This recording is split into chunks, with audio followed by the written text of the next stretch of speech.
Imagine this, you're a young entrepreneur, pouring your heart into your dream boutique in one of Europe's most enchanting streets. The air is filled with the scent of blooming vines, the cobblestones whisper history under your feet, and every day feels like a step toward success. But then, your entitled neighbor bursts out of her shop like a storm cloud, demanding you clean her filthy windows, for free. She mocks your age, your hard work, and treats you like you're beneath her. Your blood boils, your fists clench, but you smile. Because in that moment, you know exactly how to make her regret every word. What happens next? Stains that cling like karma itself, costing her hundreds and haunting her for months. This isn't just revenge, it's poetic justice. Stick around, because if you've ever been disrespected by someone who thinks they're superior, this story will have you cheering by the end. Welcome back to Our Revenge Stories, where we dive into the most gripping Reddit revenge stories that prove karma always finds a way. Today's tale comes from a real Reddit post, shared with permission and anonymized for privacy. It's about Clara, a 25-year-old boutique owner who's smart, savvy, and not one to be pushed around. And her nemesis? Karen, the 40-year-old neighbor who's all entitlement and zero manners. Get ready for a roller coaster of frustration, clever plotting, and that sweet, sweet payoff. Before we jump in, if you've ever felt that burning sting of being undervalued or dismissed, maybe by a boss, a family member, or yes, a rude neighbor, hit that like button right now. It tells the algorithm you want more stories like this, where the underdog flips the script and justice prevails. And if you're new here, subscribe and turn on notifications. We post fresh Reddit revenge tales every week, packed with emotional highs, satisfying lows for the bad guys, and lessons that stick. Trust me, you won't want to miss the next one. Alright, let's set the scene and meet our players. Picture this, a bustling European city, one of those places where history and modernity blend seamlessly. We're not on the chaotic main street, but a hidden gem just off it, a narrow, cobblestone lane that's been voted the most charming in the city year after year. Think overhanging balconies draped in lush green vines that sway gently in the breeze, medieval stone facades weathered by time, their surfaces etched with the faint outlines of ancient carvings. The street is alive with subtle sounds, the distant hum of city traffic fading into the background, replaced by the soft rustle of leaves, the occasional chirp of birds nesting in the foliage, and the murmur of pedestrians chatting as they wander from shop to shop. The air carries a mix of scents, freshly baked pastries from a corner cafe, the earthy tang of damp stone after a light rain, and the sweet perfume of flowering plants that dangle like natural chandeliers overhead. It's the kind of place where time slows down, where you can feel the relaxing vibes wrapping around you like a warm blanket, inviting you to linger and explore. This street isn't just pretty, it's a hub for small businesses, each one adding to the charm. Tourists flock here for the atmosphere, snapping photos of the picturesque storefronts and popping into shops for unique finds. But maintaining that allure comes with challenges. Those beautiful overhanging plants, while they create that fairy tale ambience, shed seeds and pollen relentlessly during the warmer months. It's like a constant confetti of nature's debris, sticking to everything in sight, especially the large glass windows of the stores. If you don't clean them daily, the stains build up quickly, dark smudges from pollen, sticky residues from seeds that cling like glue, turning what should be inviting displays into grimy barriers that repel customers. You can almost hear the collective sigh from shop owners every morning as they grab their buckets and sponges, knowing it's a never-ending battle against the elements. It's tedious work, the kind that makes your arms ache and your back protest, but it's essential. A dirty window signals neglect, and in a street this competitive, that could mean the difference between a thriving business and one that fades into obscurity. Now, let's introduce our hero, Clara. At 25, she's the embodiment of youthful determination and sharp intellect. She owns a fancy boutique right in the heart of this street, specializing in high-end, artisanal clothing, elegant silk dresses that flow like water, handcrafted jewelry with intricate designs, and accessories that tell a story of craftsmanship from around the world. Clara didn't inherit this place, she built it from the ground up. Flashback a few years, she was fresh out of university, armed with a degree in fashion design and a dream that burned brighter than any obstacle. She scrimped and saved, working odd jobs, waitressing late nights, freelancing designs online, until she could afford the lease on this prime spot. There were sleepless nights poring over business plans, moments of doubt when bills piled up, and that gnawing fear of failure that keeps so many from chasing their passions. But Clara pushed through, her resilience forged in those struggles. Now, her boutique is a gem, with loyal customers who rave about her eye for detail and the welcoming atmosphere she creates. She's not just a store owner, she's an artist, curating pieces that make people feel special. Clara's smarts extend beyond fashion. She's always thinking ahead, finding ways to streamline her life and her business. That's where her window cleaning hack comes in. Instead of joining the daily grind like the other owners, she adds a special chemical coating to her soapy water. It's an expensive import, something she discovered through online forums and trial-and-error experiments in her tiny apartment kitchen. The coating creates an invisible shield on the glass, repelling seeds and dirt with ease.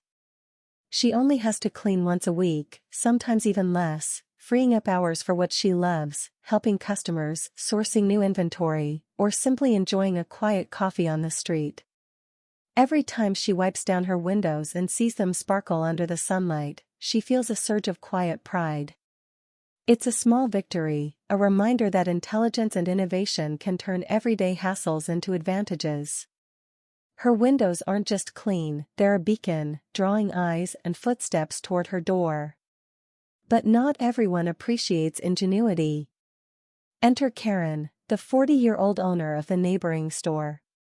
Karen's shop is a stark contrast to Clara's. It's a kitschy gift emporium crammed with tourist souvenirs, cheap keychains emblazoned with the city's landmarks, postcards of the street itself, tacky magnets, and shelves of mass-produced trinkets that scream impulse buy. It's successful in its own way, pulling in crowds of visitors looking for quick mementos, but it lacks the soul and sophistication of Clara's boutique. Karen herself is a force of nature, and not in a good way. Picture her, a woman with sharp features, her blonde hair pulled into a severe bun that matches her perpetually tight expression.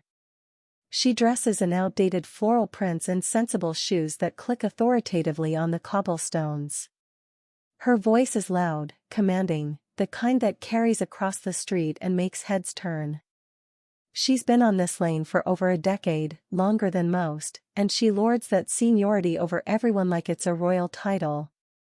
Whispers among the other shop owners paint a clear picture. Karen's the one who complains about delivery trucks blocking her view, demands priority parking from the city, and once even petitioned to have a rival's outdoor display removed because it clashed with her aesthetic. She's entitled to her core, believing the world revolves around her needs, and she has a knack for making others feel small. Clara had heard the rumors, of course. In her first few months on the street, she'd witnessed Karen's behavior from afar, snapping at a young barista for getting her coffee order wrong, or berating a street musician for playing too loudly near her door. But Clara kept her distance, focusing on her own world. That is, until last week, when everything changed. It was a crisp morning, the kind where the sun filters through the vines in golden shafts, casting playful shadows on the ground. The street was just waking up. A baker down the way was pulling fresh croissants from the oven, their buttery aroma wafting over, and a few early birds were browsing the shops. Clara stepped outside with her bucket, the water sloshing gently as she added her special coating. The chemical had a faint, clean scent, like fresh rain mixed with a hint of citrus, and she dipped her sponge in, feeling the familiar routine settle her mind. She wiped in smooth, circular motions, watching the glass transform from slightly hazy to brilliantly clear.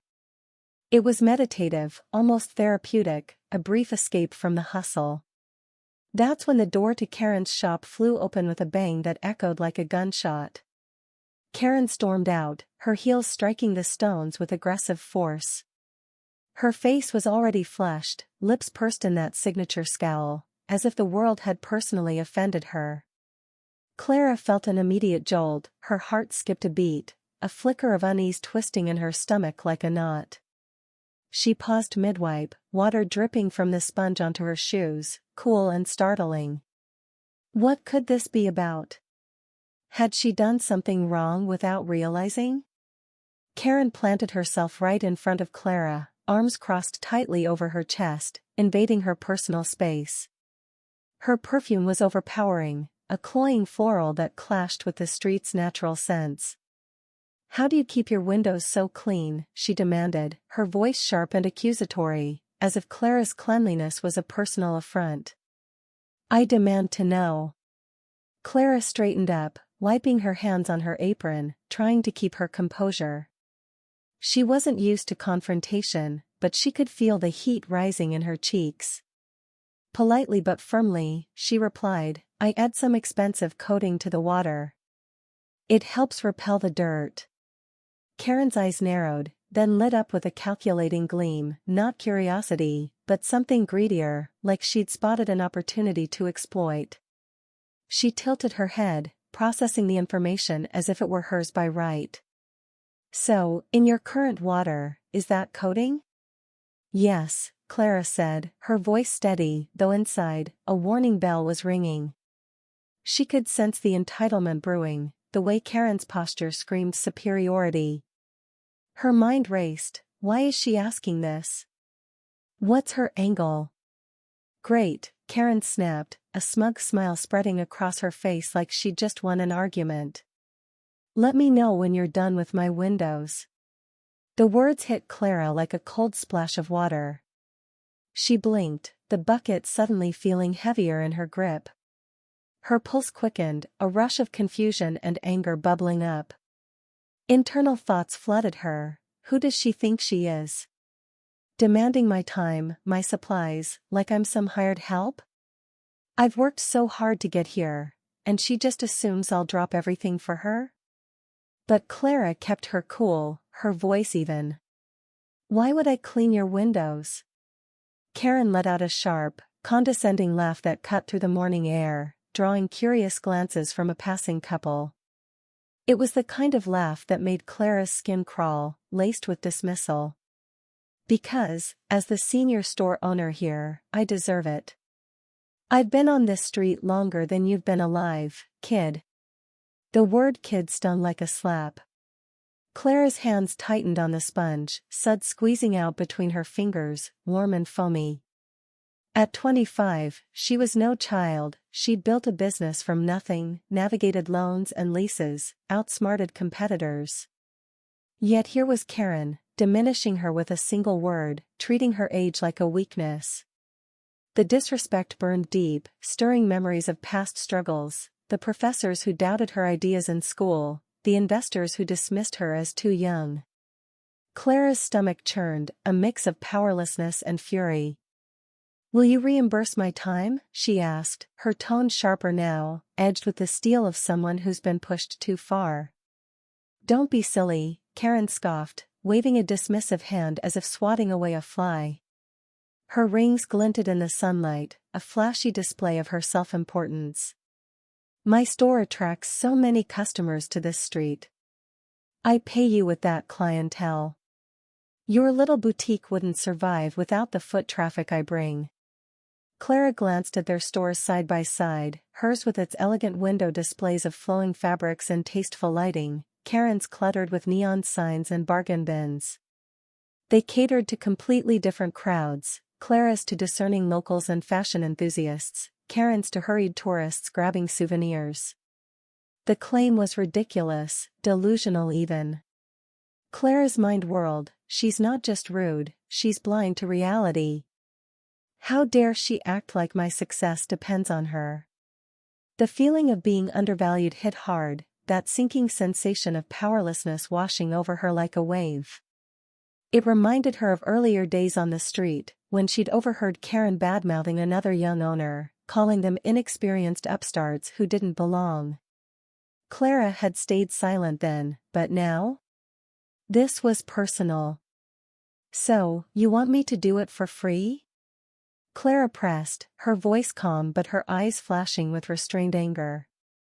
She was buying time, letting the entitlement sink in, fueling her resolve. Karen rolled her eyes dramatically, switching briefly to a local non-English phrase with a mocking, patronizing lilt, something that translated roughly to finally catching on. Are we? Then, back to English, so you youngsters do manage to understand. Good. Off you go. Let me know when it's done. The finality of it landed like a punch to the gut. Clara stood there, the bucket heavy in her hand, the street's relaxing vibes shattered by this whirlwind of arrogance. Shoppers passed by, oblivious to the tension, but Clara felt exposed, humiliated, her cheeks burning. Inside, her thoughts screamed, "This isn't just insulting, it's a blatant disregard for my boundaries, my worth. She thinks I'm just a youngster to boss around, someone who'll bend to her will because she's been here longer? No. Absolutely not. I've faced doubters before, and I've always come out stronger. This ends now." In that breaking point, something shifted. Resolve hardened like steel in her chest. Revenge sparked, not something loud or destructive, but clever, precise, and oh so fitting. She nodded silently, her face a mask of compliance, and turned back to her own windows. As Clara finished cleaning her storefront, she took her time, wiping every inch meticulously, ensuring the coating set perfectly. The glass gleamed under the sun, a stark contrast to the grimy panes next door. Her movements were deliberate, each stroke channeling her anger into focus. But as she worked, she overheard snippets from other shop owners nearby, a quiet conversation between the baker and a florist, murmuring about Karen's latest tirade against a delivery driver. It wasn't the first time. Karen had a history of bullying the street's newcomers, demanding favors and offering nothing in return. One time, she'd even convinced the city to reroute a festival parade away from a rival's shop, claiming it disrupted her business. Hearing that only fueled Clara's fire. This woman isn't just rude to me, she's a plague on the whole community. If I let this slide, it'll never stop. With her own windows done, Clara glanced around to make sure no one was watching closely. Karen had retreated inside her store, probably assuming victory. Heart pounding with a mix of nerves and excitement, Clara hefted the remaining bucket. The water sloshed, heavy with the chemical that made her secret so effective. A thrill of defiance surged through her. This was her moment, a quiet rebellion against the entitlement that had grated on her for too long. She hurled the soapy mixture against Karen's windows with a satisfying splash, water cascading down the glass in rivulets, soaking into the existing dirt and seeds. It wasn't enough, she wanted thorough coverage. Quickly, she ducked back into her boutique, mixed another bucket, adding extra coating for good measure, and returned to douse the remaining panes. The sound was almost musical, like rain on a tin roof, but laced with purpose. Droplets flew everywhere, splattering the sidewalk and leaving a faint chemical mist in the air. Stepping back, Clara wiped her hands, a secret smile tugging at her lips as she retreated inside. To any passerby, it might look like a helpful gesture. But Clara knew better. Sounds innocent enough, right? A quick wash for a neighbor? Oh, it's anything but. See, Clara's chemical isn't just a repellent, it's a double-edged sword. If you apply it and dry the windows properly, it forms that protective barrier. But if you let it air dry without wiping? The coating hardens whatever dirt is there, bonding stains to the glass like cement. Seeds, pollen, everyday grime, they all get locked in, creating spots that are nearly impossible to remove. You can hose them down, scrub until your arms ache, but as soon as the window dries, the stains reappear, ghostly and persistent. The only way to fully eliminate it? Repeated cleanings over months, about 6, in fact, wearing away the coating layer by layer. It's not permanent damage, but it's a nightmare for anyone who values their storefront's appearance. Clara had tested this accidentally once on her own windows, cursing the extra work it took to fix. Now, she was weaponizing it. Karen didn't notice at first. The water dried slowly under the afternoon sun, and by midday, subtle stains began to emerge, dark blotches where seeds had stuck, now amplified by the hardening chemical. Clara watched from inside her boutique, peeking through her spotless windows, a mix of anticipation and guilt flickering in her chest. Was this too much? No, she told herself. She demanded it. This is what entitlement gets you.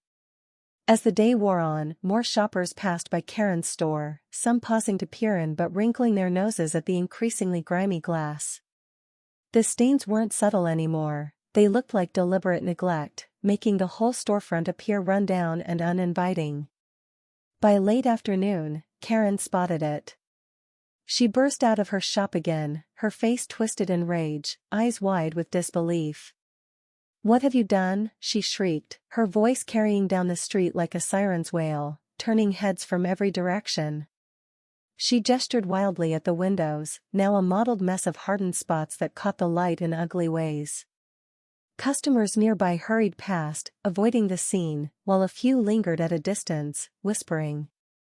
Inside her store, Karen must have felt the humiliation crash over her, the senior owner, the one who prided herself on her pristine image, reduced to this embarrassment. Her hands shook as she touched the glass, smearing the stains further, only to watch them set even harder. Furious, Karen marched straight to Clara's door, pounding on it with a fist that echoed through the boutique. Clara took a deep breath, steadying herself, and opened it with feigned surprise. "Is something wrong? You ruined my windows," Karen bellowed, her breath hot and ragged. "This is your fault. I'll sue you for vandalism. You think you can get away with this, you little upstart?" Clara met her gaze calmly, though her heart raced with triumphant adrenaline. "I did exactly what you asked. I cleaned them with my special water. You said to let you know when it was done." Karen's face turned beet red, realization dawning like a slow burn. She stammered, You tricked me. This isn't cleaning, it's sabotage. Those stains won't come off." But Clara stood her ground, the power shift palpable in the air. Internally, a wave of validation washed over her. She thought she could bully me, but look at her now. No more kid, no more demands. It's over. Karen threatened legal action, storming off in a huff, but nothing came of it. Deep down, she knew her case was weak. She'd demanded the cleaning, after all, and there were witnesses to her entitlement. Instead, desperation took hold. Over the next few days, Karen tried everything, hosing the windows herself, scrubbing with household cleaners until her arms blistered. Each time, it seemed to work at first, the glass would gleam wetly, but as it dried, the stains returned, mocking her efforts. Word spread quickly among the street's owners. The baker confided in Clara over coffee, chuckling about how Karen had finally met her match. "She's been terrorizing us for years," he said. About time someone stood up. Even the florist nodded in agreement, sharing a story of how Karen had once demanded free flowers for her displays, claiming it benefited the whole street. Clara felt a sense of community solidarity, her revenge not just personal but a quiet win for everyone who'd suffered Karen's wrath. Desperate, Karen hired professional window cleaners, a team of experts with industrial equipment, pressure washers, and specialized solutions. The first session was a spectacle. They arrived early, setting up ladders and hoses, drawing a small crowd of curious onlookers. Karen paced outside, barking orders, her frustration evident in every sharp gesture. The cleaners scrubbed for hours, the hum of their machines filling the air, water spraying in arcs that sparkled in the sunlight. By the end, the windows looked better, almost normal. Karen sighed in relief, paying the hefty bill with a grimace. But the next morning? As the sun dried the residual moisture, the stains crept back, fainter but undeniable. Karen's rage was explosive. She called the cleaners back, demanding a redo. The second session was even more intense. They used stronger chemicals, their gloves and masks a sign of the battle ahead. Karen hovered, her anxiety palpable, as they worked late into the evening.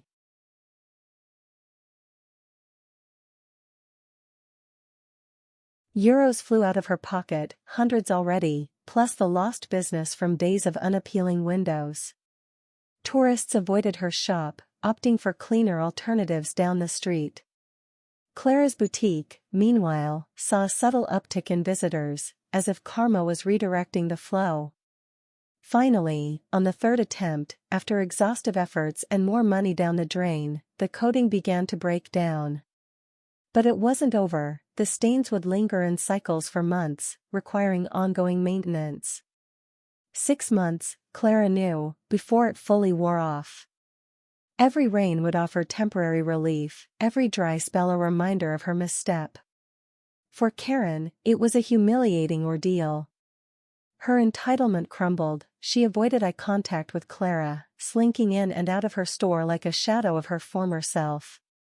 The street buzzed with quiet satisfaction, other owners exchanged knowing smiles, the air lighter without her constant demands. Clara, watching from her gleaming boutique, felt a profound emotional release. The weight of that disrespect lifted, replaced by triumph and validation. She'd turned powerlessness into power, proving that cleverness beats arrogance every time. Phew, what a ride. In the end, this story reminds us that respect isn't owed, it's earned. Clara didn't just get even, she turned Karen's arrogance against her, proving that clever minds win over entitled attitudes.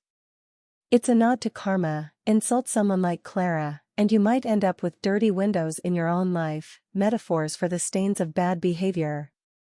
Think about it, how many times have you wished for that perfect comeback, that moment where justice feels tangible?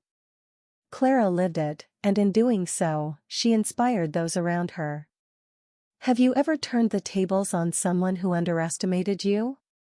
It's empowering, isn't it? The moral here is clear: treat others with kindness, or risk a payback that's as sticky and persistent as those stains. Life has a way of reflecting back what you put out, and in this case, it was a lesson wrapped in grime. If this revenge gave you that satisfying chill down your spine, smash that like button and drop a comment. What's the most epic payback you've witnessed or pulled off? Did it involve a neighbor, a coworker, or something else? Your stories fuel our community, let's keep the conversation going. And if you loved this, subscribe now for more Reddit revenge gems. Hit the bell so you never miss an upload. Thanks for watching, stay clever, stay kind, and remember, justice often comes in unexpected buckets. See you next time.